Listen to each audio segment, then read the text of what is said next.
Hey everybody. Thanks for coming to the Independence meeting of Lion Publishers here in Philadelphia. And y'all need to come closer because this is supposed to be a conversation. This isn't going to be us, just sitting and listening to people talk. Get up here, come on. Oh. Come on, get up here. Come on. You're making us leave our laptops? Come on. Move up. Get up here. All right.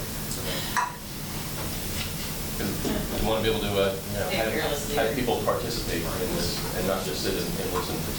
All of us trying to share our information and hear from some people who are outside of Lion, who have some expertise and insight, and perhaps a little bit of a critical eye on what we've been up to, and us as publishers sharing our tips and tricks and tales of woe and triumph. And David, you want to say a few words? Yeah. Hi, I'm David Boardman. I'm the Dean of the School of Media and Communication here at Temple University. Welcome. Until about a year and a half ago, I was the editor of the Seattle Times newspaper, and one of the things we did there was create a network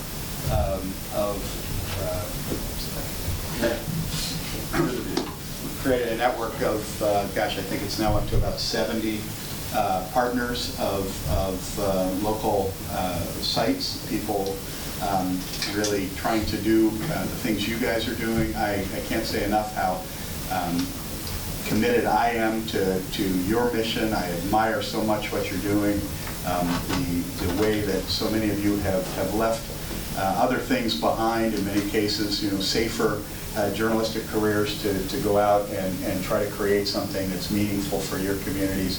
I think it's just so crucial, not only to journalism, but to the democracy. So this little piece that we could do to try to support you is really important to us. Please feel free to make our place your home and let Jim McMillan there, who I want to thank for facilitating this, know anything that you need. We have some other support folks here, but welcome to Philly, welcome to Temple, and we're just really glad that you're here. Thanks.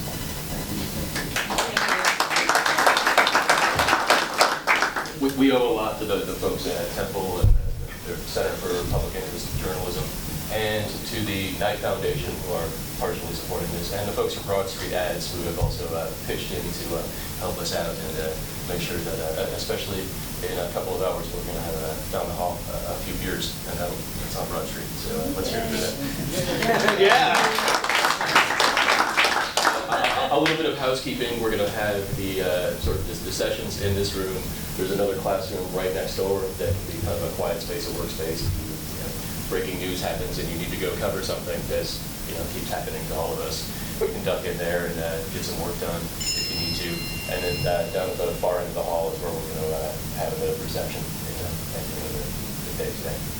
And really what we wanted to do to kick things off, especially because a lot of you have been going to INNA and IRE and in a lot of sessions over the past several days, and some others have just come in just for this, but to get people to have that conversation and not just sit and listen. We don't want this to be a passive experience, it should be an active experience. So what we want to have, basically, this is your chance to share, very succinctly, something you've learned that would help other people out. So let's see a hand. Who's got a tip? Somebody's got one. Because otherwise I'm going to start calling on people. So you better volunteer. Because if you don't volunteer, you might end up being on the spot. Who's got one? And let's, for the sake of the video, let's pass this little mic around so that people will be able to hear you later, because we're recording it for posterity. I'm Doug Rainey. I have the Delaware business. You can just hold it. Yeah, that doesn't leave me. Yeah. Delaware. There you go. I have the Delaware Business Daily website, and we've been laboring along here for 2 years, and in the last 3 months we've begun to see some potential in upselling on the web. Agencies are now looking at us for very sophisticated kinds of advertising online, maybe sometimes annoying, but profitable. So we're seeing a lot of potential. So you're having ad agencies come to you Right. and not individual businesses looking to buy up. Well, we're what they call a vertical, and Yeah. and that's, our business is still primarily small and medium-sized businesses, but the agencies have been looking at us and saying, you offer some quality, you offer an audience that we'd like to reach. What kind of challenges have you faced in trying to deal with agencies? Because that's, I know, a problem for a lot of small publishers trying to break into that level of having people bring business to you rather than trying to keep hitting the streets trying to get business. Well, you end up with people who want everything yesterday, and you hit a lot of, as they say in the oil business, you hit a lot of dry holes. There's people fishing and doing other things, but we're beginning to see that the overall quality draws people who are interested by the time. They're qualified leads by the time they call us. So how many have you had, if you don't mind sharing? I've had two so far, and we're going to have more. And it's, are you having to cut your rates any to get that business, or are you getting the No, I think fully rate we've card? probably been a little bit too, we've been a little bit too low. The one advice I give anyone in this room is don't underprice yourself. There's one tip. And I would certainly agree. I read something recently by a new publisher who said, oh, we can raise rates later. We can start cheap and raise them later. It'll be easy to raise them. And who in this room is kind of easy to raise rates once you've established anything? Yeah, I'm not seeing a whole lot of hands go up. And that's tough. You have to start with something reasonable and show that you think you have some value. If you're just going to give away the store, everybody, I think, would expect that forever. Who's next? I'm going to hit Jay. Okay. Well, let's hear a little bit about you. You've got some pretty creative things you're trying. I guess the thing that we learned when we started Richland Source was our primary competition is Gannett Daily and a local television station. We're in a countywide market with about 100,000 people, and we just decided that we were going to be willing to be really weird and freak people out. That was sort of what we decided that we were going to be willing to do. But we were going to try stuff, and if it failed, we were okay. So, like, for example, we'll talk about this tomorrow a little bit, but in October of 2014, I'd gone up to Cleveland, and we're in between Cleveland and Columbus. I'd gone up to Cleveland, and I noticed that Cleveland had these really cool clothing stores that did casual wear that sort of promoted Cleveland and said, we know that you think Cleveland sucks, but we don't care because we think Cleveland is awesome. So suck it. That was sort of the attitude that the stores had. And Columbus had the same thing with a store called Homage, which was all about Ohio State University, but it was very fashion-oriented and cool, and it wasn't like Chamber of Commerce produced stuff. And we started to do some market research, and we said, wow, Richland County and the 419 doesn't have anything like that. And what do we have? Well, we know how to do websites, and we're totally connected in with the design community because they help us with our advertisement. And hey, let's make some T-shirts. And so we did. And we started a division called Made in the 419, and we came up with it in mid-October. We launched it on December 1st, and we sold $5,000 worth of product in 30 days. And now it's a division of Richland Source. It has nothing to do with the news. It has everything to do with community development and developing some pride in northwestern Ohio. And we sell between $500 and $1,000 worth of product every month. What's your margin on that? We probably make 25%. So it's not a huge margin. I mean, we're not going to Tahiti or buying islands with this. But it's actually worth putting the effort in beyond. You're obviously getting some branding on it, and people are paying attention to you because you're doing it. It's huge. The brand. But you're not going completely out of pocket in branding. You're actually making some money off of branding exercise. Yeah, and the thing that I would recommend for people to do is be willing to try that kind of stuff, because if you can determine that you can break even on it, the willingness to be different from traditional news media is a huge deal for advertisers. We had, to give you an example, Made in 419 just last month, the Chamber of Commerce came to us because they have a leadership training program, and they said, we want to buy your shirts. I want to buy like 25 of them at wholesale, and I want to put them on these young leaders that we're training in the business community and send them out all over Richland County to Instagram and tweet and Facebook pictures of themselves in your product and hashtag it made in the 419. And so we got all this free marketing, and we got the product on movers and shakers in the community, and it's all tied back to original source. And you're getting this sort of attention from the business community, even though you're still up against traditional media. Totally, yeah. It's opened tons of doors. We just made pint glasses, and so every time we sell an ad contract, we show up with a beer and a couple of pint glasses and have a beer with the person that we sold the ad contract to. You know, and the people in the media, or the other media salespeople are like, what the heck is going on? And it makes it fun, you know. So. Well, you're going to talk a whole bunch more about this tomorrow, so I'm not going to make you say it all twice. So just thank you. Be weird. Try stuff. Do I see another hand? Mr. Hurd. Doug Hardy with Connecticut News Junkie, and I'm actually going to be on the panel with Jay tomorrow. I kind of recommend, maybe this might actually sound really elementary, but it might also be a new idea for some people. So we built a separate site for commerce. We have a news site, and we built a parallel site to make better use of all the tools available. Actually on WordPress, I know Dylan and I both have expression engine sites for our news site. And for a variety of reasons, I'm struggling with it. But just building a separate site has drawn a lot of attention. And we put a directory on it.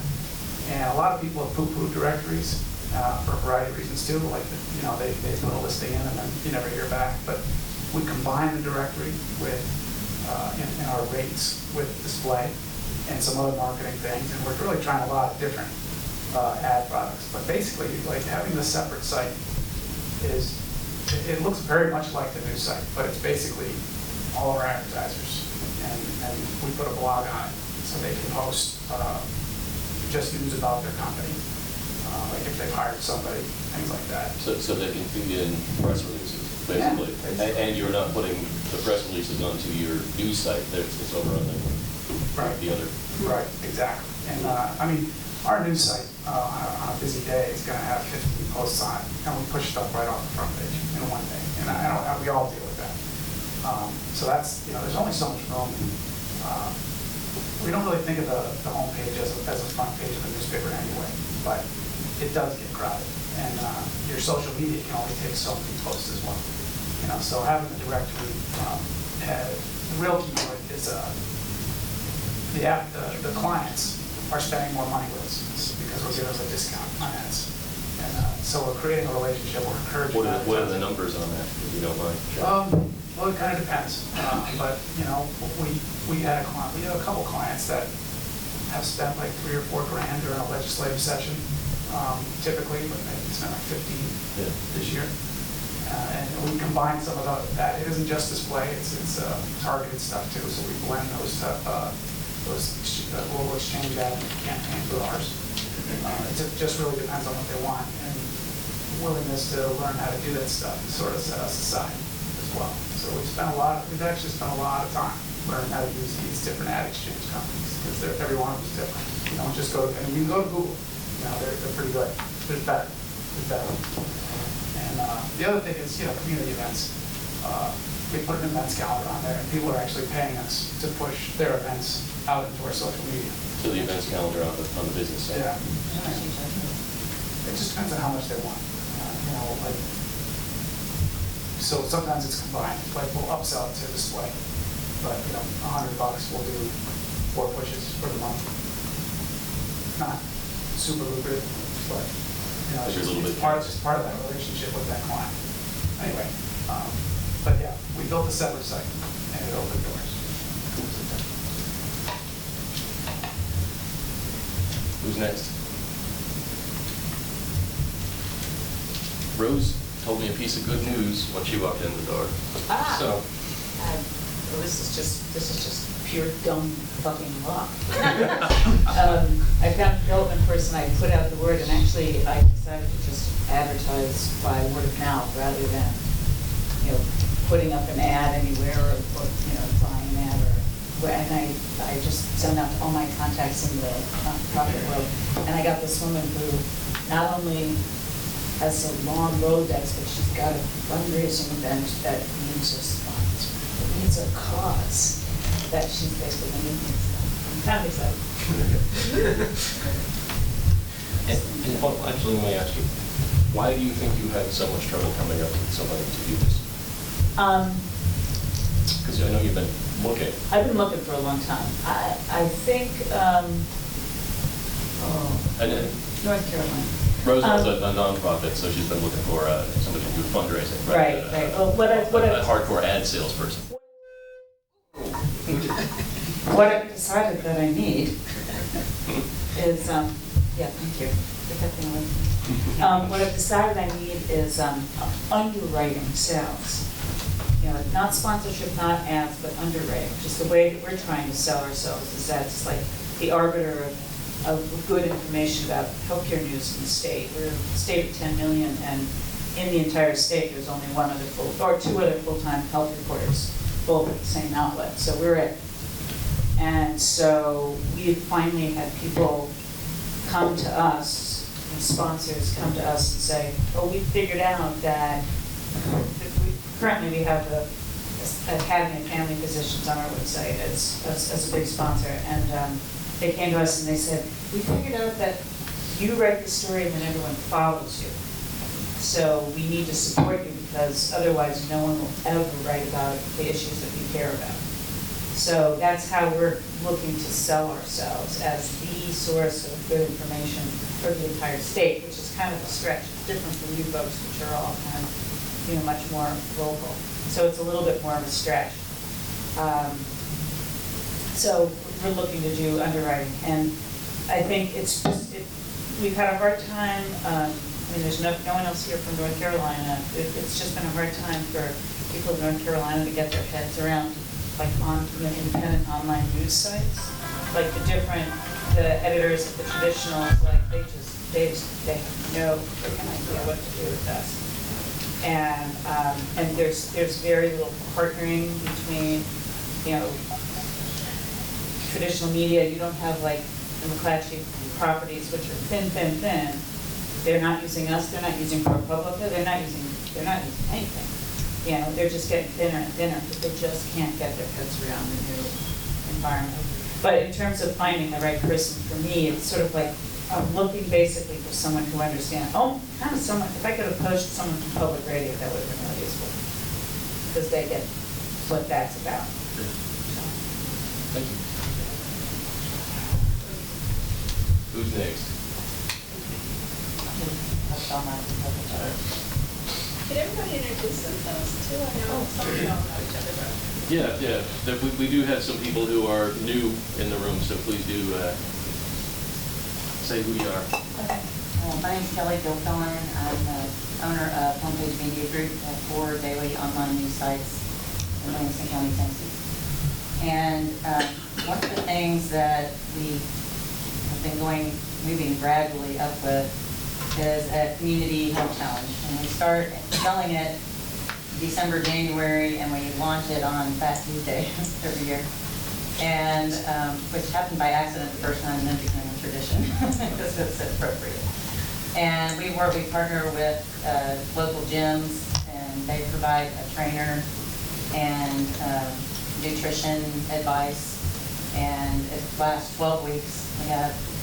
This year we went from 5 gyms to 9 gyms to 9 teams of anywhere from 6 to 8 people. For 12 weeks they work their tails off. They learn about nutrition. They use MyFitnessPal. And the reason we do this, other than to help our community, and it really does, it's amazing every year how these people transform and how it changes their lives. I did it myself, and that was a fantastic experience. But it's to raise money, and they have to come with a sponsor. So they have a sponsor that finds them And then their responsibility to the sponsor is to blog about them. We have a blog module on our site, and they have to blog every week. They have to talk about their sponsor, and the title sponsor, which is also another source of revenue. And they have to do live links to it, and it's been a really good community builder. They tell me they get stopped in the grocery store saying, "Oh, I've been reading your blog," and they're required to post it on Facebook and Twitter if they have Twitter. So it's pushing my site, it's pushing our customer site, and we've had very good customer retention when the customers have been brought to us in this way. And that's the thing, is they bring us a new customer. So it's been really interesting, and it's grown a lot, and we've been able to develop some long-term partnerships with some very special customers.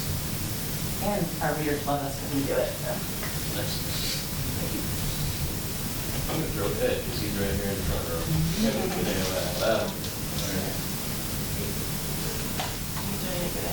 Yeah, a good, or lessons learned. It could be a terrible idea that fell flat on its face. So these are we shouldn't just brag about the things that we're doing that are awesome. Because sometimes that negative object lesson is even more directly informative because it can pinpoint, don't do this one thing because. Yeah, exactly. My name is Traden Rice. I'm the co-founder of the Lowdown. We're based in Manhattan. We cover the Lower East Side of Manhattan, and we have a good thing. We're in the middle of our first ever crowdfunding campaign. We've been supported by Dodge Foundation, and we decided to focus on saving small business and raise a certain amount to fund a year-long investigative project focused on saving small business in the community. Just that it's solutions-oriented rather than just kind of whining about our favorite businesses closing and being mournful about that. So instead of having the annual roundup, here are 17 restaurants that closed last year, that kind of thing, pointing to what people can actually do to be involved in local business as somebody who's keeping that money in town. Right, and also conversations will be based on, what could we do, how can we affect legislation or how can the community have a voice in that? And how much of your editorial efforts are going into this project compared to? Right, for the crowdfunding project? Yeah, I mean, when you're doing it, how much of your site is going to be that versus everything else? My guess is at this point, that question hasn't been asked yet, but off the top of my head, I would say it'll be around 50%. So this is a major focus in your Yeah. Are you going to try and maybe develop a brand ID around being focused on that? Well, that's interesting. I mean, we've already branded it really heavily, so it's kind of already happened. Yeah, but I mean, as far as your site, do you want to ID your site as being the place where that sort of thing happens? I think we definitely want, the perception to be that on this topic in our part of New York, that we're the place to turn for that kind of information. It's been nice. We're almost getting very close to our goal with 4 days left. How much? So the goal is 24,000, and we have a commitment from the local bid for $4,000 donations. We're about $300 away at this point. Everybody pull out your phone. Yeah. Make it $10 donation. And then we'll be there, we can celebrate. But what it's really forced us to do is we've been around for 6 years, and we feel like we've engaged our community a lot, but this has forced us to engage on a whole new level. Yeah. And you also just want to talk about how the crowdfunding is not just coming from residents, but also you guys have had businesses now knocking on your door to also be sponsors. Yeah, so I added addressing crowdfunding plus business. Right, so we added an element to the actual crowdfunding where businesses could come in as community partners and then have their name attached and their logo attached to all of the content that we create for the year. They jumped at it, and we had businesses that we were specifically thinking about who wouldn't necessarily want to advertise or need to advertise, but we thought we knew they would want to support this. So it was a way for them to support us when they wouldn't normally have. And how much was the small, that level small? 2,000 and 4,000. So we got a pretty decent investment. Yeah, but a good deal for the year. Yeah.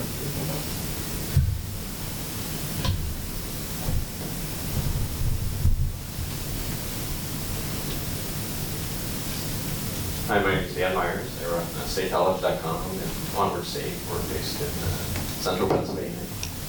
About 110,000 people live there. Other than the students, we've been focused on pushing revenue-generating verticals basically since our start. How we have dominated that is dominating SEO in our market.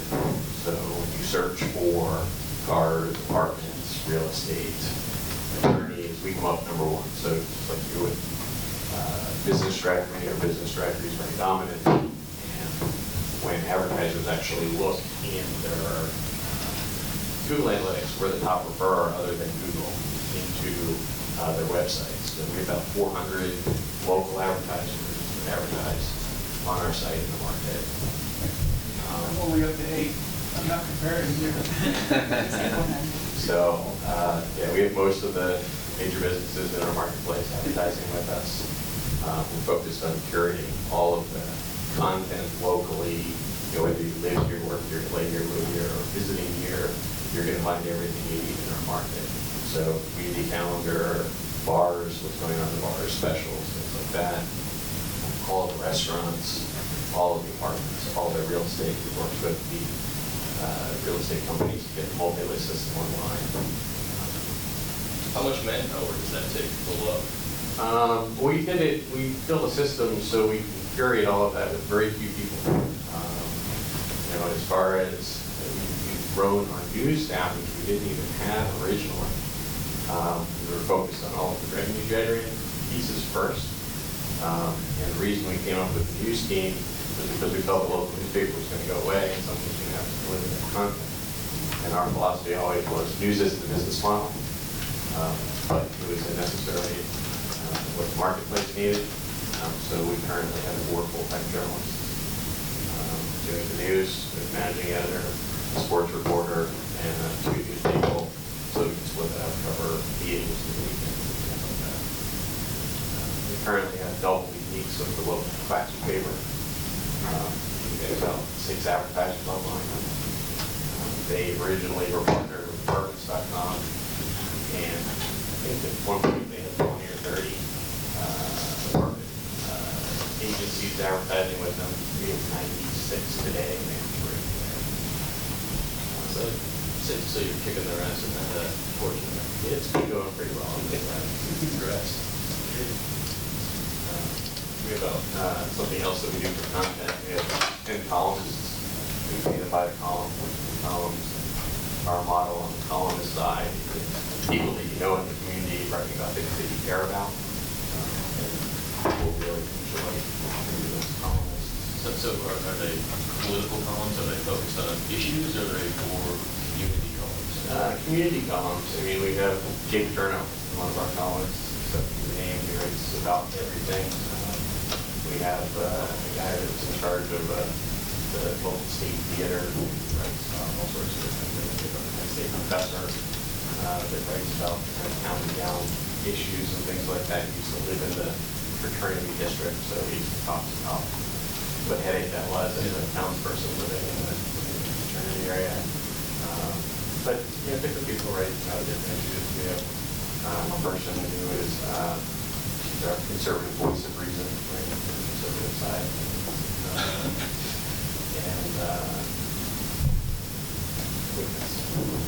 You pay your column? What's that? Oh, yeah. Now, Onward State, which is our kind of sister site, is it's Penn State students. You have to be Penn State students to be a contributor there, and we have stipends for their managing editor, and stipends for their editorial, their editors, and then the other students are contributors, and obviously edited by the other students. We built up to about 200,000 social media followers. do you pay a columnist? Depends on the columnist, anywhere from 50 to 150 dollars. Do you study with these columnists, if they're, like, how much traffic they get, or is it just like? We do, we analyze that, yeah. Yeah, we do an SEO, looking at all of that, and bringing back feedback and recommendations and why, trying to improve. How do you dominate SEO? How do you dominate SEO? Based on our platform. So we have a platform called City Portals, and it's got an SEO DNA baked into it that we built. We've been understanding the search algorithms for a number of years. Like I said, you go search for state college attorneys, state college lawyers, state college apartments. You can see that that site does come up #1 organically, many times ahead of Google business listings. But it's because it's all at one site. We consult with newspapers as well as how to grow their SEO. We've been doing this programs for different types of businesses for 50 years.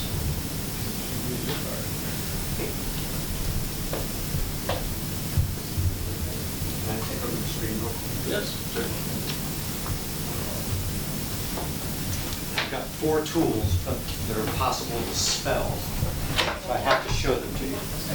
The names, that is, I won't bore you with the tools. It'll come on. So I'm Brian Wheeler with Charlottesville Tomorrow. We're a nonprofit.